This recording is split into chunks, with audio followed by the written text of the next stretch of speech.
Billionaire mother sees poor waiter defend her disabled son and hands him a gift he can't believe. The moment the plate crashed to the floor, the entire restaurant fell silent. Every eye turned to the trembling young boy in the wheelchair, his wide eyes filled with fear. He hadn't meant to knock over the glass. His hands were just weak today. The whispers started immediately, hushed voices murmuring about the mess, about his condition, about how someone like him shouldn't be here. The waiter, a lean young man in his mid-20s, moved quickly. Before anyone could react, he was on his knees, gathering the shattered pieces with careful hands. "It's all right," he said gently, offering the boy a warm smile. "Accidents happen." The boy's mother, an elegantly dressed woman with an air of quiet authority, watched closely. She had seen that expression on her son's face before, the mix of shame and fear, the dread of being a burden. But before she could speak, a man at the next table scoffed loudly. "If he can't even hold a glass, he shouldn't be eating out." The words hung in the air, cruel and unfiltered. The boy's face crumpled, his small hands gripping the arms of his wheelchair. His mother's jaw tightened, anger flashing in her eyes, but before she could respond, the waiter turned sharply toward the man. "Sir," the waiter said, his voice calm but firm, "this is a restaurant. Everyone is welcome here." The man sneered. "Not if they can't even control themselves."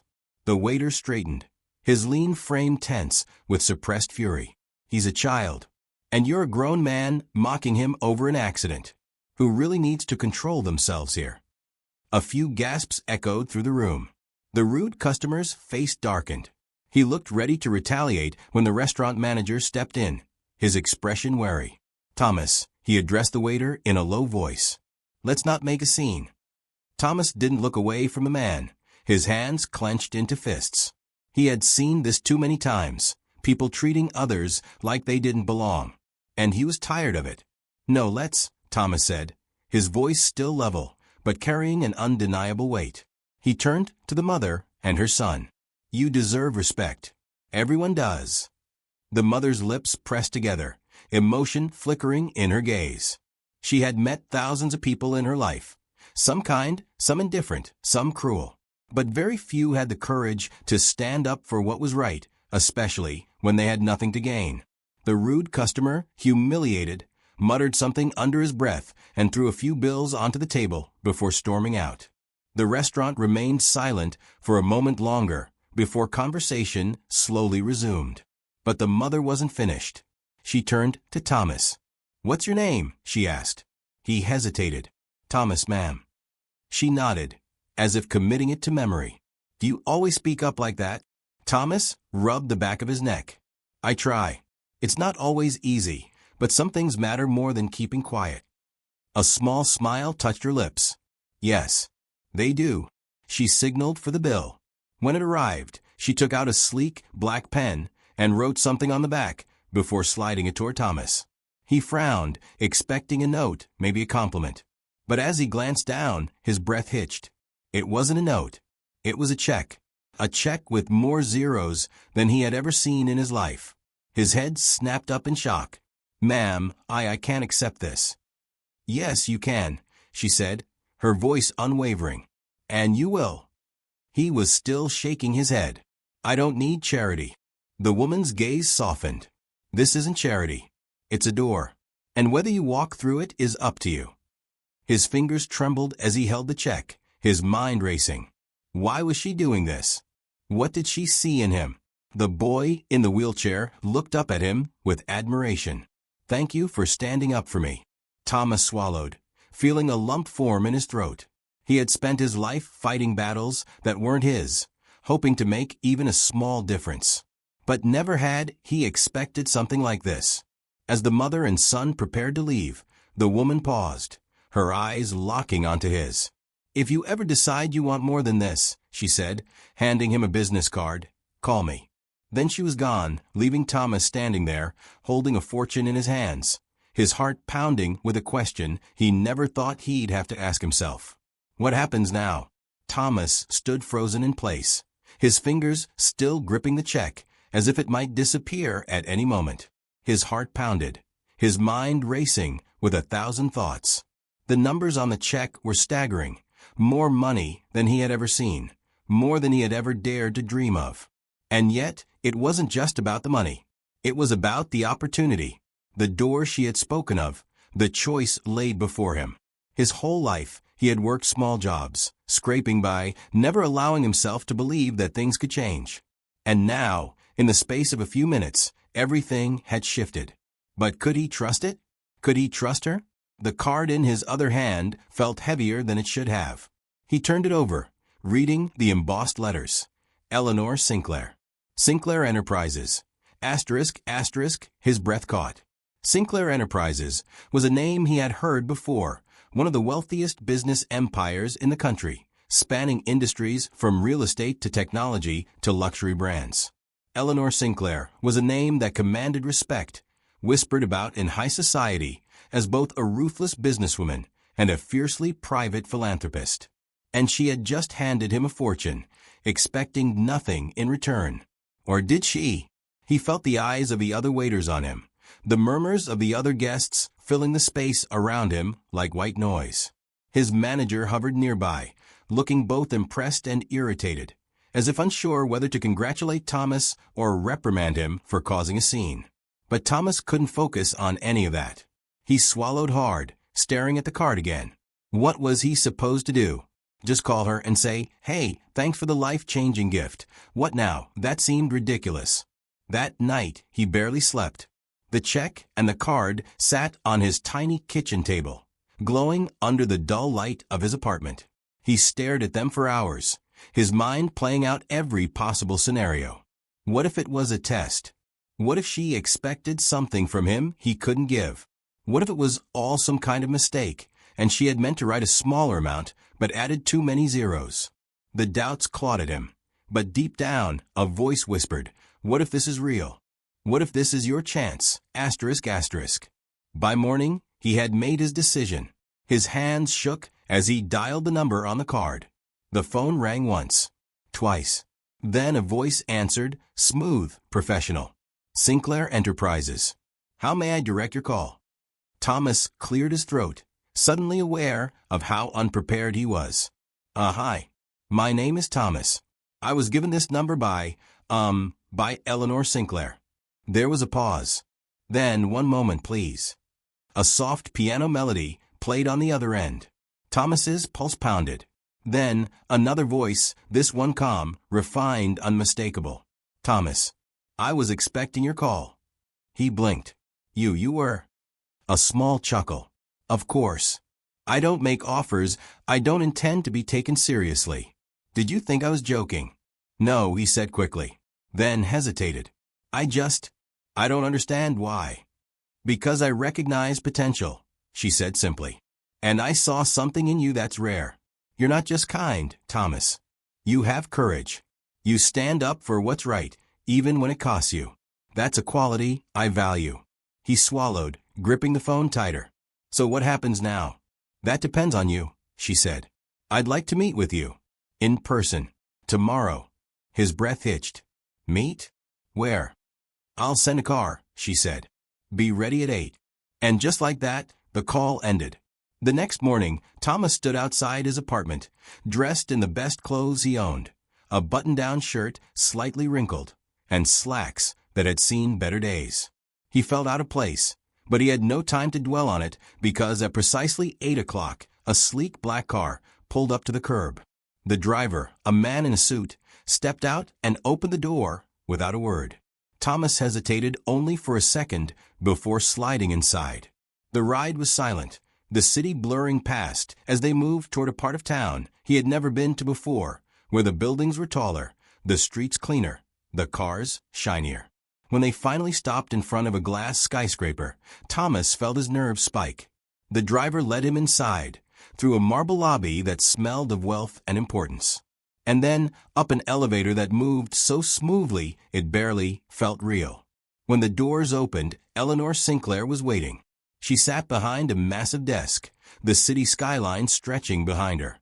She was dressed in an elegant black suit, her hair pulled back, her expression unreadable. The boy, her son, was sitting nearby, playing with a small puzzle cube.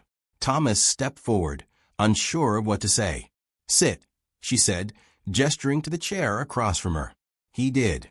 For a moment, she studied him, her fingers tapping lightly on the desk. Then she said, "Tell me, Thomas, if I could give you anything, anything, what would you ask for?" The question caught him off guard. His first instinct was to say money, but something about the way she watched him made him hesitate. She wasn't asking for a simple answer. She was asking for the truth. Finally, he said, "A chance." Her lips curved slightly. "A chance at what?" He took a breath. "To be more than what I am. To prove that I can do something that matters." She nodded, as if he had given the right answer. "Good." Then she leaned forward. "How do you feel about working for me?" His stomach flipped. What kind of job?" "That depends on you," she said. "I don't hand out free gifts, Thomas. This check." She gestured toward the envelope still in his hands. "That was just to see what you'd do with an opportunity.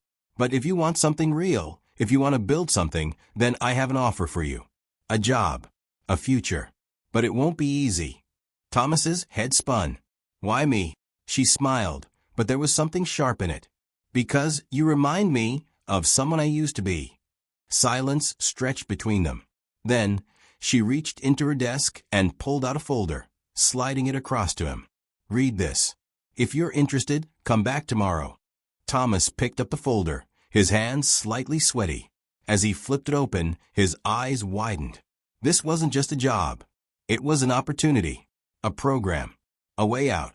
He looked up at her, his heart pounding. "What happens if I say yes?" Eleanor's smile deepened. "Then your life changes forever." And for the first time in years, Thomas felt something he had almost forgotten how to feel. Hope. Thomas sat in silence, staring at the folder in his hands. His fingers traced the edges of the crisp pages inside, his mind a whirlwind of questions. This was it, the moment that could change everything. But the weight of it, the sheer magnitude of the decision before him, made his stomach twist.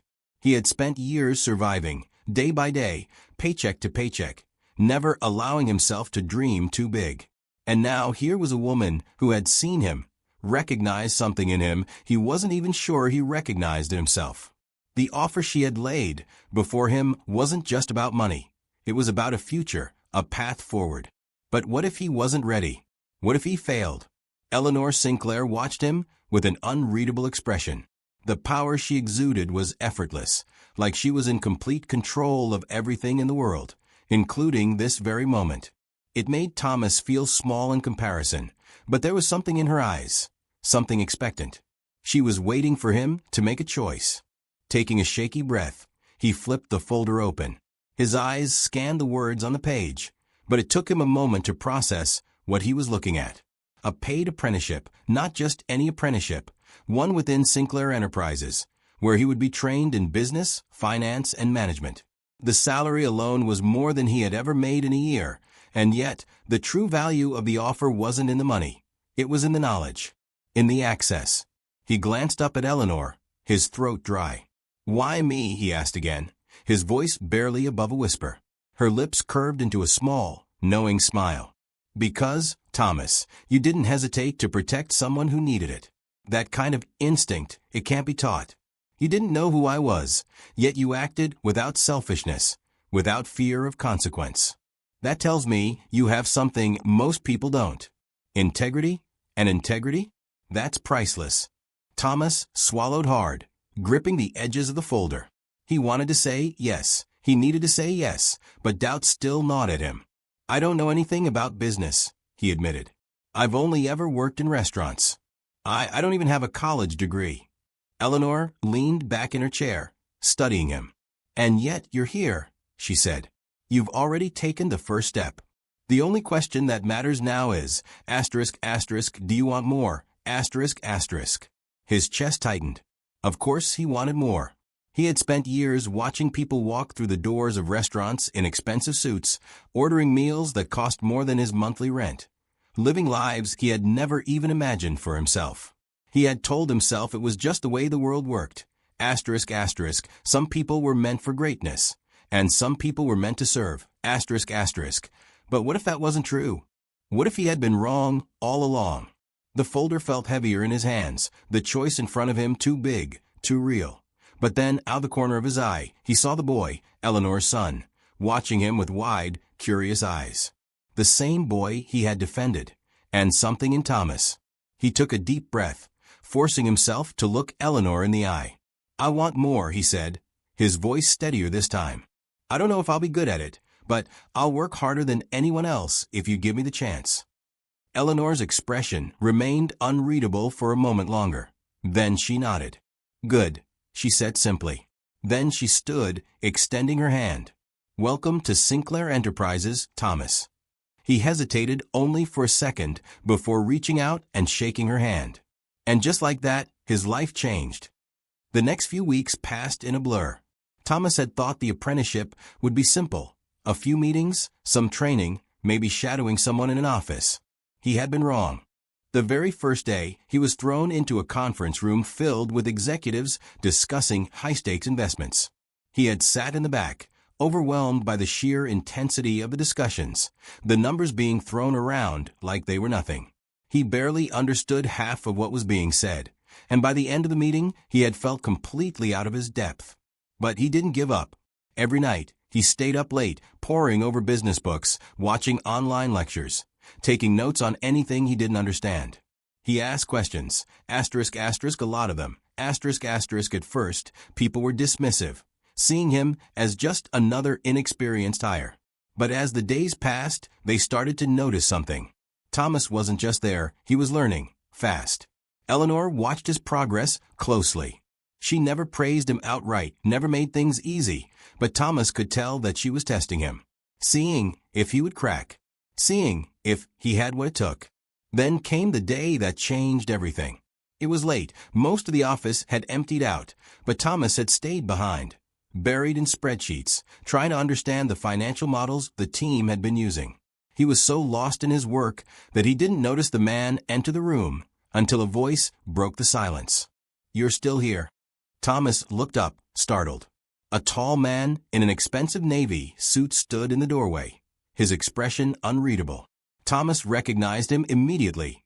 Asterisk, James Holloway. Asterisk, one of Eleanor's top executives. Yeah, Thomas said quickly, standing up. "Just trying to catch up on everything." Holloway's gaze flicked to the open laptop in front of him. "Most interns wouldn't bother," he said after a moment. Thomas hesitated. "I'm not most interns." Holloway's lips twitched slightly. "No, you're not."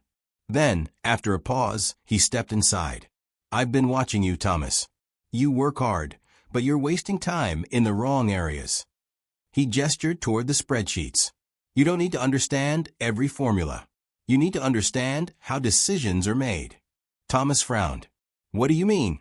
Holloway sat across from him, drumming his fingers against the desk. "Tell me, why do you think Eleanor hired you?" Thomas blinked. "She said she saw potential." Holloway shook his head. "She saw instinct. Business isn't just about numbers. It's about people, knowing when to trust, when to take a risk, when to push forward. That's what she's looking for." Thomas absorbed his words carefully. He had spent weeks buried in technicalities, trying to play catch-up. But what if Holloway was right? What if the real lesson wasn't in the numbers, but in the way people move through them? That night, something shifted in him. He stopped focusing on just studying formulas and started watching how Eleanor commanded a room, watching how executives pitched ideas, how investors reacted, how deals were made before they were even on paper. And slowly, he started to see the patterns. He started to understand. Weeks turned into months. Thomas began contributing more, speaking up in meetings, offering insights no one expected from him. People noticed. And then, one day, Eleanor called him into her office again.